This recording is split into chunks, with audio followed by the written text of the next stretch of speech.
The sun was barely up over Fort Silver Lake when the sound of boots echoed through the courtyard. It was inspection day, the kind every soldier dreaded. General Robert Hale, a man known for his cold discipline and piercing eyes, walked between the neat lines of soldiers standing at attention. Before I share what happened next, I'm curious, where are you watching from today? I love hearing where you guys are listening from. Every uniform was crisp, every stance perfect, except one.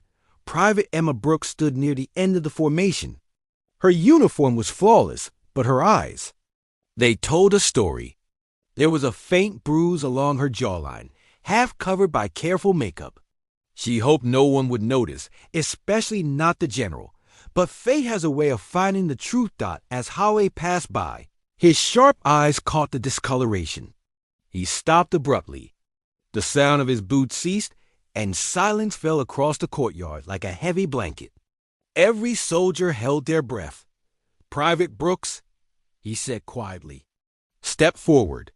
Emma's heart pounded in her chest. She obeyed, standing straight, her gaze locked on the horizon. As regulations demanded, the general's voice softened, but it carried an undeniable weight. "Where did you get that bruise, soldier?" Her lips parted, but no sound came. A few soldiers turned their eyes slightly, curiosity breaking discipline. Emma's hands trembled behind her back. "Training incident, sir," she finally whispered. Hale studied her for a long moment. The rest of the unit could feel the tension pulsing through the air. He nodded slowly, but his expression didn't ease. "After inspection, report to my office," he said firmly. "Yes, sir."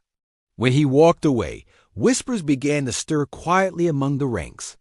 Some pitied her, others judged. But none of them knew what Emma had endured behind closed doors. For now, she stood perfectly still, her bruise burning beneath the morning sun, her heart breaking behind her stoic stare. When the inspection ended, soldiers dispersed toward their duties.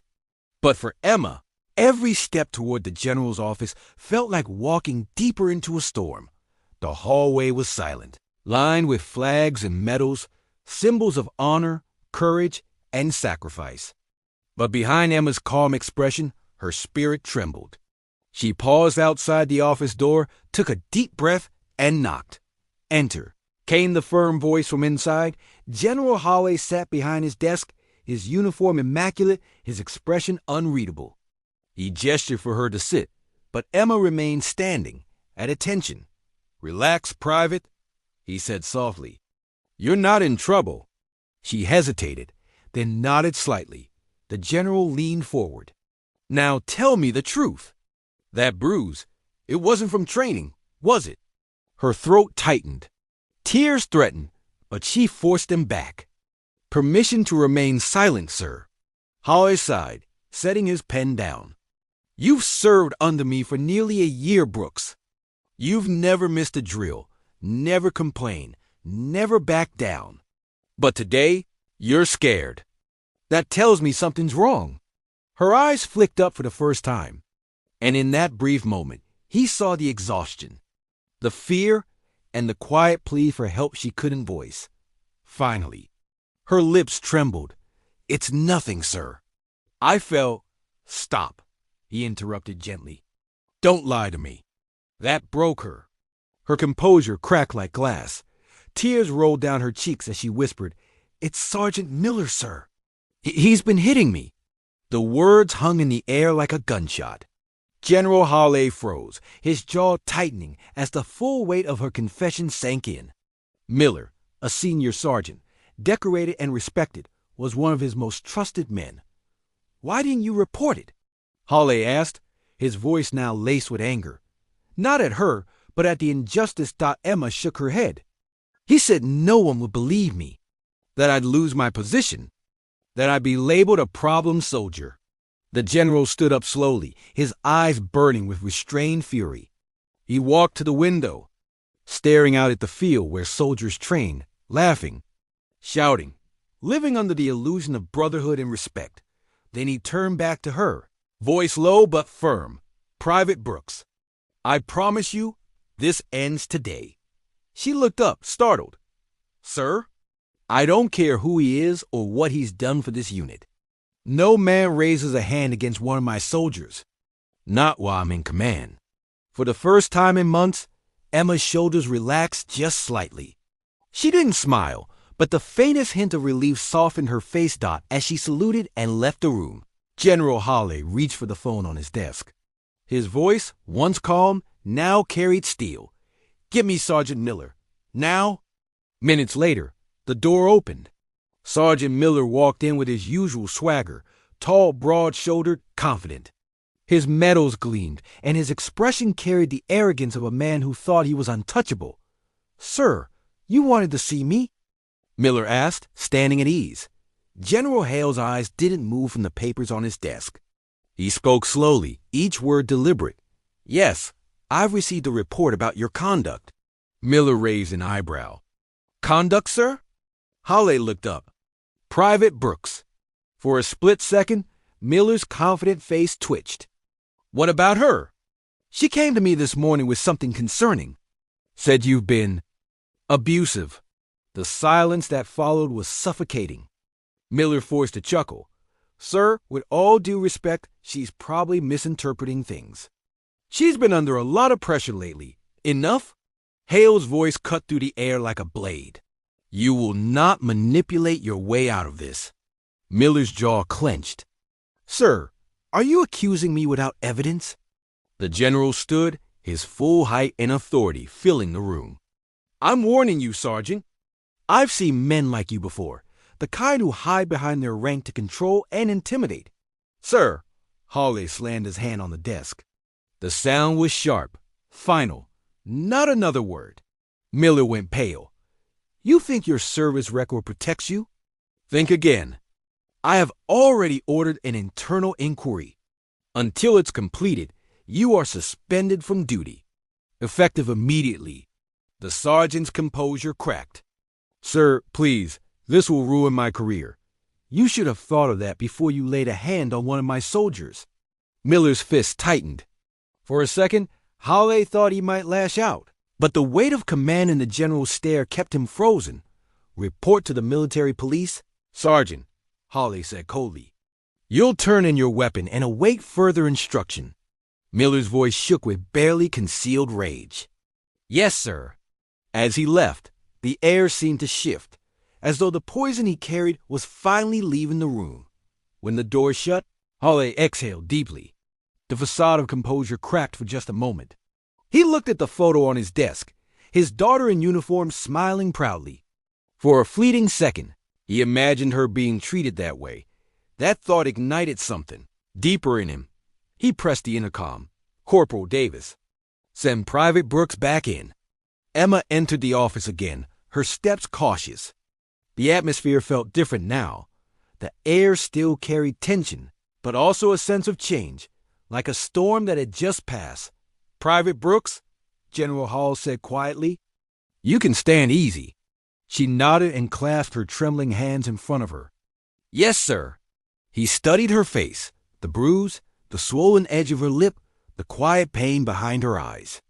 There was something profoundly human in that moment, not just a commander and a soldier, but two people bound by empathy. "It's done," he said firmly. "Sergeant Miller has been suspended. There will be a full investigation. You'll be protected during the process."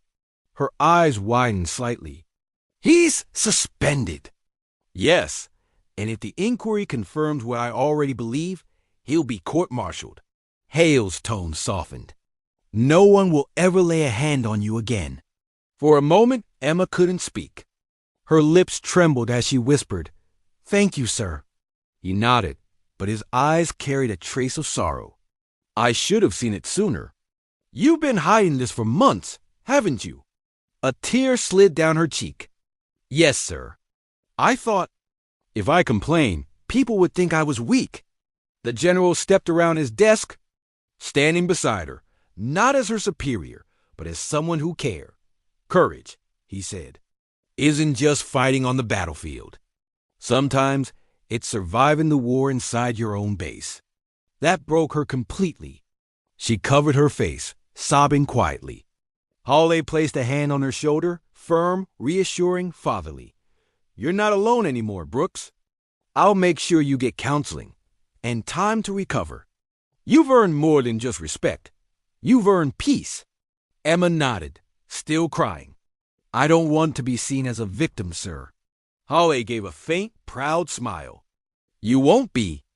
You'll be remembered as the soldier who stood up and helped others find the strength to do the same." He paused. "In fact, when this is over, I'm starting a new policy. Mandatory reporting protection.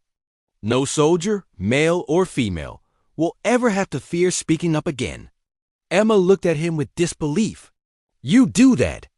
Because of me?" "Yes," he said simply. "Because you reminded me what leadership truly means." The two stood in silence for a moment. The general, a man hardened by decades of command, and the young soldier whose quiet suffering had reignited his sense of duty. Finally, Hale said, "You're dismissed, Private. Get some rest." She saluted him, not out of obligation, but gratitude. And for the first time in a long while, her salute didn't tremble Dot as she walked out of the office. Sunlight spilled across her path, bright and warm, as if the world itself had started to heal. 3 weeks passed. The case against Sergeant Miller moved faster than anyone expected. Witnesses came forward, evidence surfaced, and the truth finally saw daylight. The court-martial stripped him of his rank, and he was dismissed from service. DISHONORABLY. It was over. But for Private Emma Brooks, the scars ran deeper than the bruises. She had trouble sleeping, flinched at sudden noises, and still doubted her own worth. Yet every day she showed up quiet, steady, rebuilding herself piece by piece. General Hale made sure she wasn't alone. He arranged therapy sessions, checked on her progress, and never once treated her like a broken soldier. In his eyes, she was one of the bravest people he had ever met. Dot. Then came the day that changed everything. Dot, it was the annual Valor and Honor Ceremony, where commendations were awarded to outstanding soldiers. The parade ground was filled with hundreds of troops, journalists, and officers. The band played a slow, dignified march as the ceremony began. General Hale stepped onto the stage. Medals glinting in the sunlight. Dot. He took the microphone and looked over the sea of faces. "Today," he began, "we honor courage, not just on the battlefield, but within ourselves." He paused, his gaze settling on one soldier standing quietly in the back. Emma Brooks. Courage. He continued, "It's not always about facing the enemy. Sometimes it's about standing against what's wrong, even when it's within our own ranks." A murmur ran through the crowd. "Private Emma Brooks," Hale said clearly, "please step forward." Every head turned. Emma froze for a moment, stunned, before slowly making her way to the stage. Her heart pounded. Cameras flashed. The world seemed to blur around her. Dot. When she reached the front, the general's expression softened. "This soldier reminded all of us, that silence helps the abuser, not the abused. Because of her, this base now has new protection protocols, so no soldier will ever have to suffer alone again." He took a small velvet box from an aide and opened it. Inside gleamed a silver medal, the Medal of Moral Valor. "Private Brooks," Hale said, pinning it to her uniform, "you showed a kind of bravery few ever do. You stood tall when you could have hidden. You chose truth over fear. For that, you have my deepest respect, and the respect of every soldier standing here today." Emma blinked back tears. "Thank you, sir," she whispered. The general smiled faintly. "You've earned it. And I hope one day, when someone else feels trapped, they'll remember your story and find the strength to speak." As applause thundered across the field, Emma looked up at the sky, clear, blue, endless. The weight she'd carried for so long finally lifted. Dot for the first time in months. She smiled, not because her pain was gone, but because she had overcome it. Dot. And in the crowd, soldiers stood taller, not just for her, but for what she represented. Dot. From that day forward, Fort Silver Lake was known for more than its discipline or record. It became the base that changed the culture of silence, all because one young woman, with bruises on her face and courage in her heart, dared to speak. You're still here. And that means you cared enough to listen till the end, and that's rare these days. If this story hit home for you, please like, subscribe, and let me know your thoughts. I read them all, and I value every word.